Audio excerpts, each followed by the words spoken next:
Hi, I'm Edmond Terakopian. Welcome to my talk for the photography show in 2020. Unfortunately, we're not in Birmingham this year, as you well know. Coronavirus has thrown everybody a huge curveball, but I'm glad that you could join me. My talk's going to be about a wonderful commission which I got from Panasonic Japan, and Panasonic Lumix reached out to let me know that they had a sort of a secret lens on the way. It's the Lumix S Pro 24 to 70 2.8, and would I be interested in shooting the launch campaign for it? And of course, I was absolutely thrilled to have been asked to do such a great assignment. So the two things I did to prepare for shooting the campaign was to look through my diary and see what assignments I had in the book already, jobs that would lend themselves to be featured in this campaign. And the second one was planning a series of shoots specifically for the launch. So Panasonic kindly sent over the lens, which is this. It's the Lumix S Pro 24 to 70 2.8, and I was quite amused to find that the lens that I had, which was the only one in the UK, was hand delivered by one of the Panasonic Lumix guys, actually flying it over as hand luggage and bringing it in. So what I did was I taped up everything that sort of gave away what the lens was, because it hadn't been announced. There was no leaked information about it. People knew that there was lenses on the roadmap, but of course I didn't want to let the cat out of the bag too early. It was a wonderful shoot. I had total and complete artistic freedom to decide how I wanted to shoot, what I wanted to shoot. So I spent 7 weeks producing the work that was then sent to Japan, and the team there chose 7 of my images to use in the global launch campaign, which was absolutely wonderful. Shooting a combination of assignments, from jobs that were already booked into my diary to also coming up with specific images which I knew would work for the campaign, to sort of showcase the brilliance of the lens, the versatility of a 24 to 70 2.8. And this is an S Pro lens, so it's the best that you can get from Lumix, certified by Leica, and of course there's no higher accolade than a Leica certified lens. So I'd like to share with you some of the images. Some of these images you'll recognize because they've been used online by Panasonic internationally to launch the lens. And the other images are images which I'm particularly fond of, which I shot for the campaign but didn't quite make the final cut. So I hope you enjoy the presentation. So these were the 7 images which were chosen by Panasonic Lumix to use globally, including the launch press conference, which was at the Dolby Vine Theatre in Hollywood, Los Angeles. Before I share some of my favorite images from the shoot, the outtakes included, I'd just like to talk about the actual assignment itself. So you can see a breakdown of the timings of when the brief came and the time I had to plan what I was going to shoot. So from about the 21st of June, I sat down with a notebook and pen and started just writing every idea that came to mind. Interesting shots that I wanted to shoot, things that I thought I could maybe try and arrange to shoot. And also, of course, I went through my diary and looked at assignments which I already had booked in, which might lend themselves to using in the campaign. I also prepared a new model release in an app on my iPhone called Easy Release, which I've been using for many years. And then began the task of trying to fit everything into my diary, juggling days, contacting people, contacting organizations, trying to fit everything in well before the deadline for when the images had to be in Japan with my client. So that sort of big juggle was a continuous thing throughout this shoot, things coming in, things going out, new ideas, things not quite working the way I had planned. So as with everything in photography, it just pays to be as flexible as you possibly can and sort of keeping awake and thinking out the box and trying new things and just keep moving forward. One of my favourite shoots from the campaign was with award-winning violinist Yoonsley Park. This particular one was shot in a pedestrian tunnel on a building site, and in black and white this is my favourite image. It's beautifully lit from the diffused light coming in from a side window in the tunnel.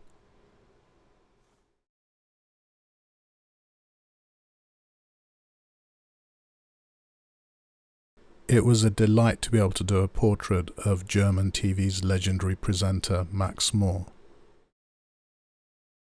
Another great portrait was of ambrotype photographer Kurt Moser with his vintage large format multilith camera, which is made in America in 1907. One of the images which also made it into the campaign was this photograph atop Mount Kronoplatz. This was of two Italian Alpine mountain troop soldiers having a chat. I made the last 3 photographs whilst on assignment at Lumen, which is a museum dedicated to mountain photography, situated atop Mount Kronoplatz.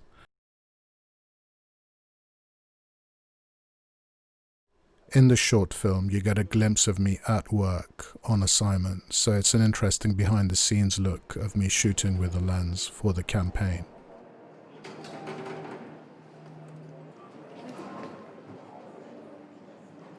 The chair a little bit this way? Yeah, slide it just, that's fine. Yeah, cool. Is the lights okay? Fine. That's great. That's great. Can you lean a little bit this way, your face? Yeah. And just a little bit down.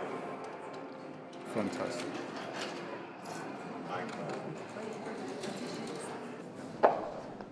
As part of the event for the opening of Lumen, Kurt Moser made an ambrotype portrait of TV presenter Max Moore.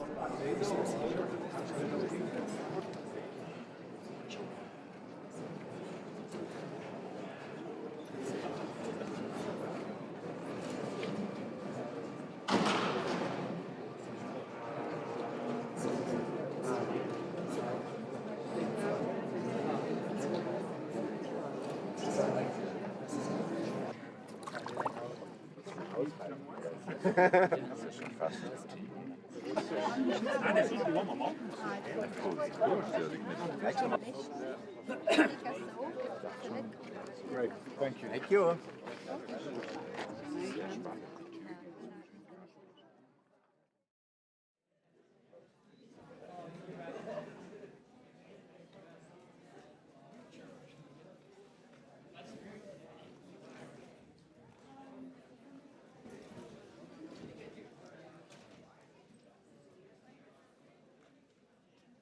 A tremendous talent which I was really happy to be able to photograph was British designer Joshua Kane. We did a series of portraits in his shop, this one being my favourite by far.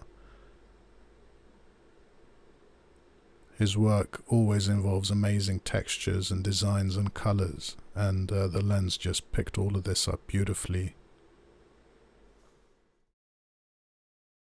The signature image used for the campaign was of Mona Ali with a Bax & Strauss luxury watch.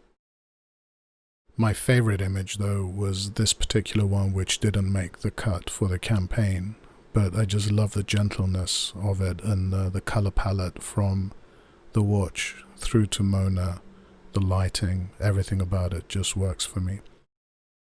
I lit the portrait using an Elinchrom Quadra and an Elinchrom Rotolux softbox.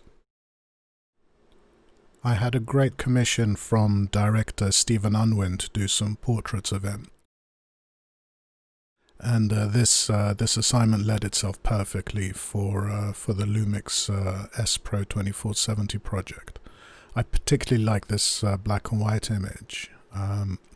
The raw file from the Lumix S series is already absolutely superb, but the lens just helps draw out every subtlety, every nuance of shadow and highlight detail as well as being pin sharp and having a really nice soft fall off in the background, sort of in the out of focus areas. But it's wonderful to use just a raw profile from Lumix to set the black and white and to be able to process so much detail from it. Absolutely wonderful.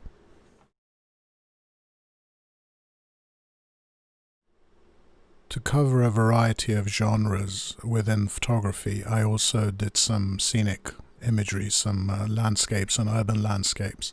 This particular one of the Queen Victoria Monument outside Buckingham Palace was one of my favorite images. The drama of the sky behind, that shining golden statue in front, just led itself perfectly to making up a beautiful image. One other scenic type image which really spoke to me was this picture I took on top of Mount Chronoplatz.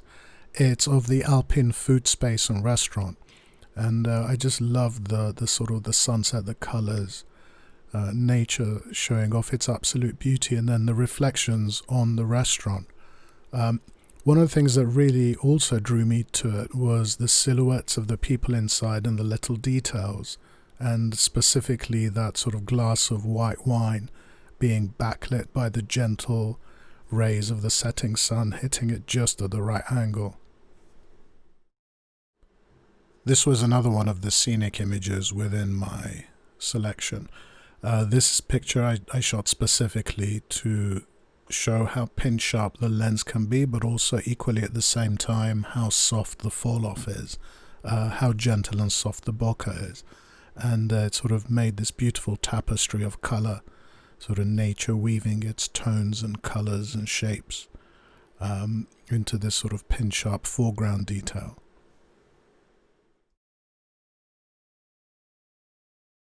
At the other end of the spectrum for natural scenery and landscape pictures was this shot of the paragliders enjoying the beautiful scenery as they descended down from the top of the Dolomite mountain range. This shot was taken in South Tyrol in Italy. Some of the images which I shot for the campaign were from the King Power Gold Cup polo match series, which were at the Cowdray Park Polo Club in West Sussex. And I spent an afternoon there photographing several of the matches.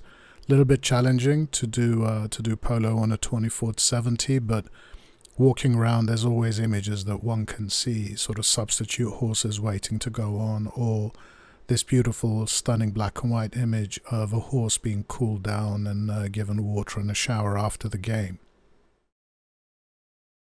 From horses to Bichon Frises. This is a really joyous portrait of Penelope with her wonderful little dog Dolly. And I just love these sort of moments of spontaneity and joy if one is looking hard enough and sort of waiting. And in this case, the AF face detection and eye detection worked absolutely immaculately and helped me nail the shot. And this is another photograph from that same shoot, and this portrait of Penelope made it into the campaign. Another shot that made it into the campaign was this portrait series from a shoot I did with Hans Startiers with his hand-built indoor free-flight rubber-powered model aeroplane. It's called an F-1D class plane, which is a self-propelling type of aeroplane. My favorite from the shoot, though, was this particular shot of Hans with his 1.4 gram balsa wood creation. I've always found clocks fascinating, and I came up with an idea of shooting some of the images at a clock repair shop. And here's a photograph of Jan reassembling a fully mechanical clock after it had been stripped. When I saw the reflection from the brass lighting up his face, it immediately drew me into the image, and I kept concentrating for those moments every time he kept flipping the mechanism over and sort of catching the light and getting this reflection on his face. Absolutely made it a magical image. One of the big passions in my photography is street photography, documenting daily life. So it was only natural that I should try and include some of this kind of work within the campaign shoot. So I took to the South Bank, which is one of my favorite areas for sort of looking on at daily life as it passes by, and I started making some pictures. But of course, needing model releases, I realized that probably the easiest way to do this would be to make silhouettes or anonymous type images, because it just takes up far too much time and too much hassle to sort of run after people once you've made a picture and then explain what's going on, then get them to sign a model release and so on. This project also took me to the Armenian Summer Festival. I found out that dancers from the Los Angeles-based Vanush Khanamirian Dance School would be attending to perform at the festival. And this is a photograph of their dancers and also the London-based Akhtamar dance group getting ready sort of backstage before going on to perform.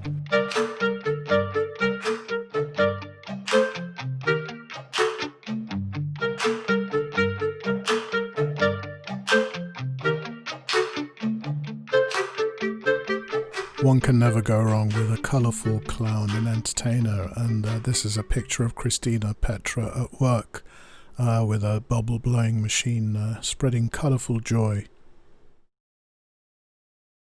Having shot this on the S1R means that the file is so big that it's very possible to crop into it and pick up some very, very fine detail, and I really like this mosaic of bubbles with her face as a backdrop to it.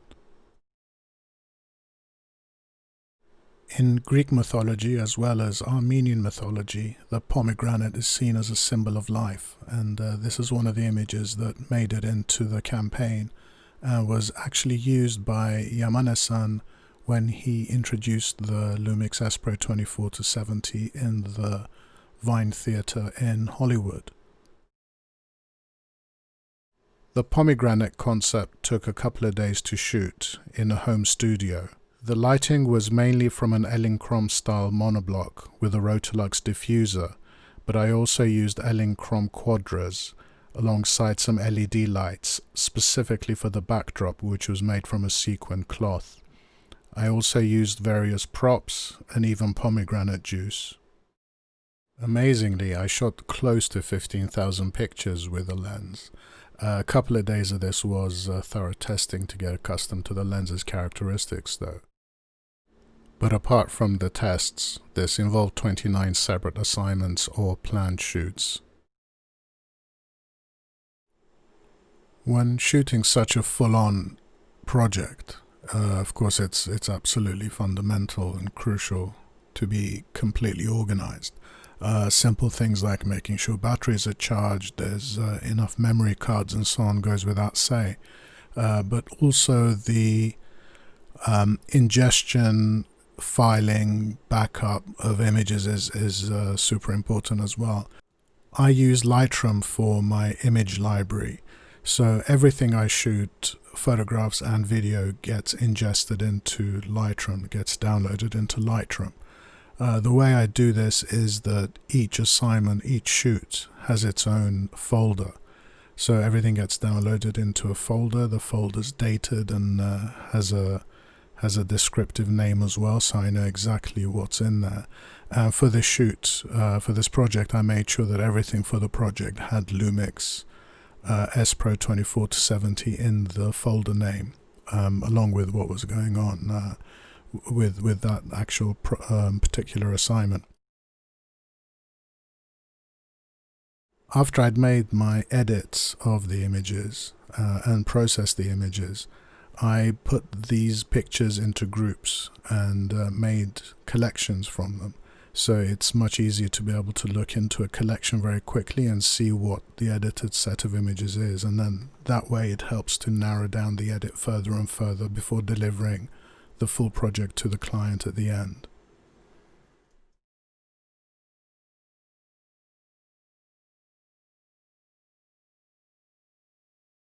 As a photojournalist, I'm obviously accustomed to taking down full caption information on everything I shoot, making sure it's taken down accurately.